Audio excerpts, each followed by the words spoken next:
नमस्कार मेरे प्यारे मेरे साथियों, मेरे दोस्तों। आशा है कि आप लोग अच्छे होंगे और अच्छे से पढ़ाई कर रहे होंगे। तो आज हम जैन धर्म के बारे में बताएंगे।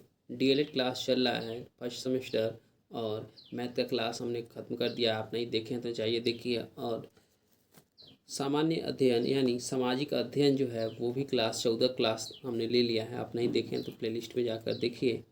और आज हमारा 15वां क्लास है। तो आइए स्टार्ट करते हैं। जैन धर्म के पंच महाव्रतों का उल्लेख कीजिए। यानी जैन धर्म के पंच महाव्रत जो हैं किस प्रकार हैं। तो देखिए, पहला जो है अहिंसा। अहिंसा मीन्स क्या होता है। जैन धर्म के अनुसार किसी भी जीव को 3 योग एवं 3 कारण हिंसा न करना। अहिंसा 3 योग अर्थात मन वचन काम, क्या मन वचन काम, तथा 3 करण अर्थात करवाना, करना, करवाना और अनुमोदन करना। अहिंसा के पालन से मनुष्य में निर्भरता, वीरता, वत्सलता, क्षमा, दया आदि आत्मिक शक्तियाँ उत्पन्न होती हैं और पाशविक शक्तियाँ नष्ट होती हैं। दूसरा देखिए, सत्य क्या है। सत्य महाव्रतों में एक सत्य महाव्रत है। ये देखिए, इसका मतलब है मन, वचन एवं शरीर में मिथ्या आचरण का परित्याग करना सत्य है। मन, वचन एवं शरीर से मिथ्या आचरण का परित्याग करना सत्य है। असत्य का त्याग करना और यथाश्रुत वस्तु के स्वरूप का कथन सत्य कहलाता है। सत्य वह होता है जो अर्थ से भूतार्थ सद्भाव अर्थ वाला हो, अर्थात हो एवं मधुर हो। अस्तेय क्या होता है। अस्तेय तीसरा महाव्रत है। अस्तेय अस्तेय से अभिप्राय है चोरी न करना, अर्थात दूसरों की वस्तुओं को बिना उसकी अनुमति के अपग्रहण न करना अस्तेय है। इसका सर्वथा परित्याग करना अस्तेय है। जैन धर्म के अनुसार धन संपत्ति का अधिग्रहण मनुष्य के बाद जीवन का अपहरण है। मन, वचन और काम से चोरी न करवाना और चोरी करने वालों का अनुमोदन न करना ही अस्तेय महाव्रत है। ठीक। चौथा देखिए, ब्रह्मचर्य। ब्रह्मचर्य जो है केवल काम वासना से दूर ही ब्रह्मचर्य नहीं होता है, अपितु इंद्रियों पर पूर्ण नियंत्रण ब्रह्मचर्य है। जैन धर्म के अनुसार तपस्याओं में सबसे उत्तम तप ब्रह्मचर्य है। स्मरण शक्ति एवं बौद्धिक प्रतिभा दोनों शक्तियां ब्रह्मचर्य से प्राप्त होती हैं। ब्रह्मचर्य से ही मन, वचन और कर्म की पवित्रता रहती है। पांचवा हमारा अपरिग्रह है। पांचवा हमारा महाव्रत है अपरिग्रह। संसार के समस्त विषयों के प्रति राग एवं ममता का परित्याग कर देना, यानी मोह माया का त्याग कर देना ही अपरिग्रह है। आवश्यकता से अधिक किसी वस्तु का संग्रह न करना ही अपरिग्रह है। यानी जरूरत से ज़्यादा किसी वस्तु का संग्रह न कीजिए, यही अपरिग्रह है। अगला प्रश्न हमारा है, बौद्ध धर्म के संस्थापक कौन थे। बौद्ध धर्म के संस्थापक कौन थे। इन्होंने अपना पहला उपदेश कहाँ दिया। इनके 4 आर्य सत्य कौन कौन से हैं ये लिखिए। तो देखिए, बौद्ध धर्म के संस्थापक महात्मा बुद्ध हैं। इनका जन्म 563 ईसा पूर्व के कपिलवस्तु यानी नेपाल के समीप लुम्बिनी ग्राम में हुआ था। इन्होंने अपना प्रथम उपदेश सारनाथ में दिया। आर्य सत्य का अभिप्राय है श्रेष्ठ ज्ञानियों के द्वारा निर्धारित सत्य, जिसे किसी भी तर्क द्वारा गलत सिद्ध न किया जा सके। ये 4 आर्य सत्य इस प्रकार हैं। दुख, दुख समुदय, दुख निरोध और दुख निरोग मार्ग, ये 4 आर्य सत्य हैं। आइए इसके बारे में जानते हैं। देखिए, दुख पहला जो है दुख है। दुख मीन्स यानी दुख, बुद्ध ने कहा सर्व दुखम दुखम, अर्थात दुख सुख दुखमय है। यानी सर्व दुखम दुखमय अर्थात सब कुछ दुखमय है। बुद्ध का कथन जन्म से दुख है, नाश में भी दुख है, रोग दुखमय है, मृत्यु दुखमय है। अभिप्राय से संयोग दुखमय है, प्रिय से वियोग दुखमय है, इच्छित वस्तु को न पाना दुख है। महात्मा बुद्ध का यह भी मत है कि सुख भी वस्तुतः दुख ही है। सुख को प्राप्त करने में कष्ट है, और यदि सुख प्राप्त हो भी जाए तो उसके जाने का भय बना रहता है।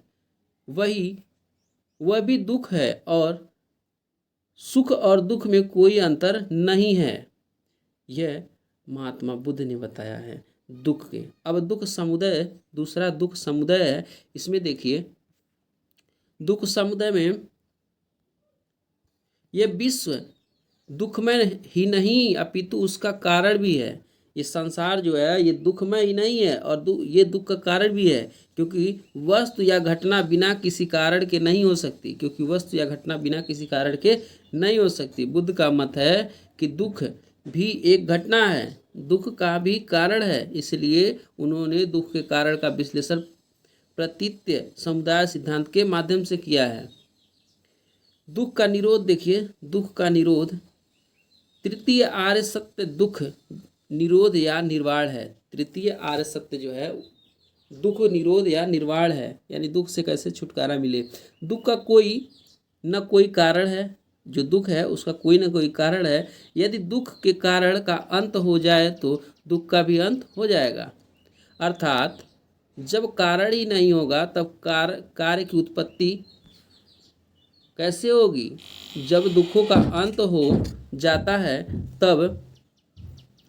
तब उस व्यक्ति अवस्था को दुख निरोध का अथवा निर्वाण कहा जाता है। यानी जब दुख का अंत हो जाता है तो उसे क्या कहा जाता है, दुख निरोध अथवा दुख का निर्वाण कहा जाता है।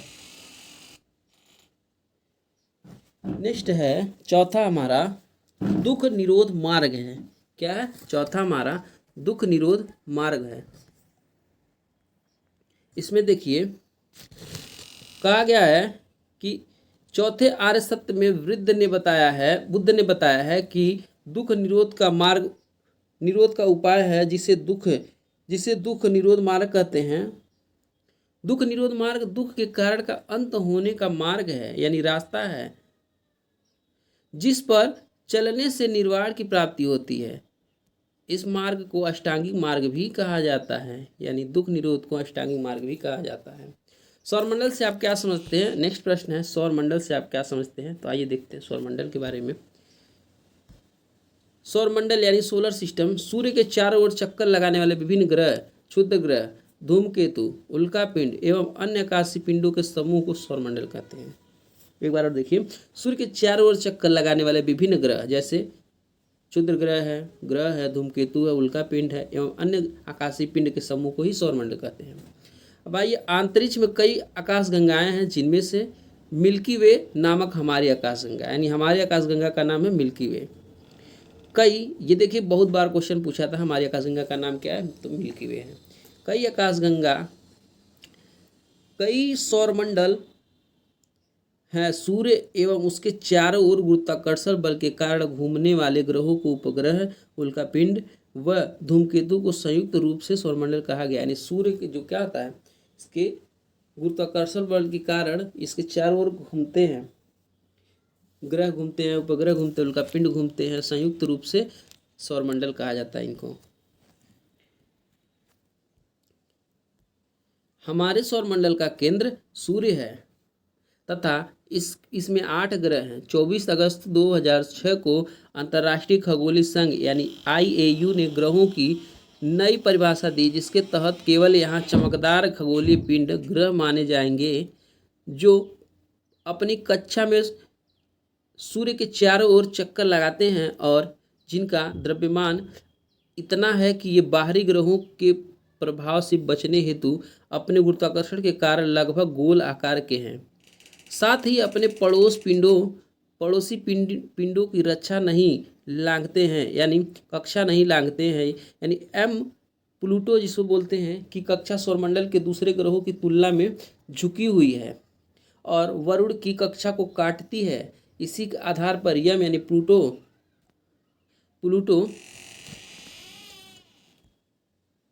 को ग्रह की कक्षा से बाहर निकाल दिया गया है। अब सौरमंडल में केवल 8 ग्रह रह गए हैं। ग्रहों का नया क्रम अब यह माना जाता है: बुध, शुक्र, पृथ्वी, मंगल, बृहस्पति, शनि, वरुण, यानी इंग्लिश में देखा जाए तो Mercury, Venus, Earth, Mars, Jupiter, Saturn, Uranus, Neptune ये हैं। देखिए अगला प्रश्न, वैदिक सभ्यता के निर्माण कौन थे? वैदिक सभ्यता में कितने आश्रम प्रचलित थे? आइए वैदिक सभ्यता के बारे में देखते हैं। वैदिक सभ्यता के निर्माण आर्य थे। आर्यों की इस आश्रम व्यवस्था की जर्मन विद्वान ड्यूसन ने अत्यधिक प्रशंसा की है। इस व्यवस्था में मनुष्य की सर्वाधिक आयु 100 वर्षों को 4 भागों में निम्नलिखित बांटकर निम्नलिखित 4 आश्रम निर्धारित किए गए हैं। यानी वैदिक सभ्यता के निर्माण आर्य थे। आर्य की इस आश्रम व्यवस्था की जर्मन विद्वान ड्यूसन ने अत्यधिक प्रशंसा की है। इस व्यवस्था में मनुष्य की निर्धारित आयु 100 वर्षों को 4 भागों में बांटकर निम्नलिखित 4 आश्रम निर्धारित किए गए हैं। पहला आश्रम ब्रह्मचर्य आश्रम। ये क्या होता है? देखिए, जीवन के प्रारंभ 25 वर्षों में व्यक्ति ब्रह्मचर्य में रहकर गुरु के आश्रम में शिक्षा प्राप्त करता है। यानी 25 वर्ष तक गुरु के पास रहकर क्या होता है? शिक्षा प्राप्त किया जाता है। यही ब्रह्मचर्य आश्रम होता है। दूसरा गृहस्थ आश्रम है। अब इसमें क्या होता है? ब्रह्मचर्य आश्रम के पश्चात व्यक्ति गृहस्थ आश्रम में प्रवेश कर जाता है। यानी 25 के बाद गुरु के पास से जब निकलता है तो गृहस्थ आश्रम में प्रवेश करता है। इस आश्रम में व्यक्ति विवाह कर व्यक्तिगत जीवन के आनंद लेते हुए 50 वर्ष की आयु तक परिवार में रहता है। यानी इस अवस्था में व्यक्तिगत जीवन का आनंद लेते हुए 50 वर्ष की आयु तक परिवार में रहता है, अपनी वंश वृद्धि करता है। उसके बाद आता है वानप्रस्थ आश्रम। यानी 51 वर्ष की आयु से लेकर 75 वर्ष की आयु तक 51 वर्ष की आयु से लेकर 75 वर्ष की आयु तक वानप्रस्थ आश्रम होता है। कहा गया व्यक्ति गृहस्थ का कार्यभार अपने उत्तराधिकारियों को सौंपकर साधना में लीन हो जाता है। यह एक प्रकार से संन्यास आश्रम में प्रवेश करने का प्रशिक्षण है। यानी संन्यास आश्रम में प्रवेश करने का क्या है? ये प्रशिक्षण है। कौन? वानप्रस्थ आश्रम। आइए संन्यास आश्रम देखा जाए तो संन्यास आश्रम जो है ये 75 वर्ष की आयु के पश्चात व्यक्ति पूर्ण संन्यास बनकर जीवन के बचे हुए दिनों में गुजारता है और कंदमूल फल आदि खाकर परमात्मा का चिंतन करते हुए मोक्ष की प्राप्ति कर लेता है। ठीक, ये 4 आश्रम हैं। उम्मीद करते हैं कि समझ में आया होगा। आइए देखते हैं अर्थशास्त्र। अगला प्रश्न, अर्थशास्त्र क्या है? इसके जनक कौन थे? या अर्थशास्त्र से आप क्या समझते हैं? अर्थशास्त्र के महत्व का उल्लेख कीजिए। क्वेश्चन 2019 में पूछा है। आइए इस प्रश्नों को देखते हैं। इसका उत्तर है सामाजिक दृष्टि से प्रत्येक व्यक्ति एक दूसरे के क्या है? संबंधित हैं, क्योंकि मानव एक सामाजिक प्राणी है। अर्थात अर्थशास्त्र इन्हीं सामाजिक रूप से संबंधित वस्तुओं की संबंधित मनुष्य की आर्थिक क्रियाओं का अध्ययन करता है। प्रत्येक प्राणी कुछ न कुछ जरूरतें होती हैं, चाहे वह मनुष्य हो, कीड़ा मकोड़ा हो, पशु पक्षी हो। सभी अपनी भूख को शांत करने हेतु प्रयास करते हैं। सभी को आहार की आवश्यकता होती है, परंतु इन सब में मानव ने अधिक मानसिक प्रगति की है। यानी इन सब में सबसे उच्च क्या है? मानव है। मनुष्य अपनी भौतिक, शारीरिक, मानसिक, नैतिक और आध्यात्मिक आवश्यकताओं की पूर्ति विचारणा और चिंतन द्वारा करता है। यानी जो भी मनुष्य को करना होता है थोड़ा सोच विचार कर करता है। अब प्रश्न उठता है कि आर्थिक समस्या क्या है? मनुष्य के जीवन में समय समय पर विभिन्न प्रकार की समस्याएं आती हैं, जिनमें कुछ आर्थिक होती हैं और कुछ अनार्थिक होती हैं। आर्थिक समस्या की 2 विशेषताएं देखिए। सर्वप्रथम विशेषता यह है कि हम सब मनुष्यों की कुछ न कुछ आवश्यकताएं होती हैं। All of us feel want, कुछ न कुछ जरूरत होती है। दूसरी विशेषता यह है कि जिन साधनों से हम अपनी जरूरतें पूर्ण करते हैं वे सीमित होते हैं। यानी वो कुछ ही समय तक होते हैं। यानी the sources in main material are time are limit are source scarce. साधनों के सीमित होने के कारण मनुष्य अपनी आवश्यकताओं की पूर्ति हेतु भिन्न भिन्न कार्य करता है। इन विभिन्न कार्यों के संबंध में जो विभिन्न प्रकार की समस्या उत्पन्न होती है उन्हें आर्थिक समस्याएं कहते हैं। इसमें इससे स्पष्ट है कि मनुष्य अपनी अपनी आवश्यकताओं की पूर्ति के लिए दो प्रकार के कार्य करते हैं। अ नंबर में देखिए, एक वे जो धन कमाने से संबंधित रखते हैं एवं दूसरे जो वे अर्जित धन को जरूरतों की पूर्ति पर व्यय से संबंध कर रखते हैं। यानी एक जो धन कमाने से संबंध रखता है, दूसरे जो अर्जित धन को जरूरतों की पूर्ति पर व्यय यानी खर्च करने से संबंध रखते हैं। अर्थशास्त्र इन दोनों प्रकार की क्रियाओं का अध्ययन करता है। इस प्रकार हम कह सकते हैं कि अर्थशास्त्र उन कार्यों का अध्ययन करता है जिसके द्वारा आवश्यकताओं की पूर्ति करना संभव होता है। अर्थशास्त्र के जनक एडम स्मिथ हैं। ये अर्थशास्त्र के जनक एडम स्मिथ हैं, ध्यान रखिएगा। तो आज की क्लास यहीं तक, मिलते हैं अगली क्लास में। तब तक के लिए जय हिंद, जय भारत। क्लास अच्छा लगे तो लाइक सब्सक्राइब करते रहिए।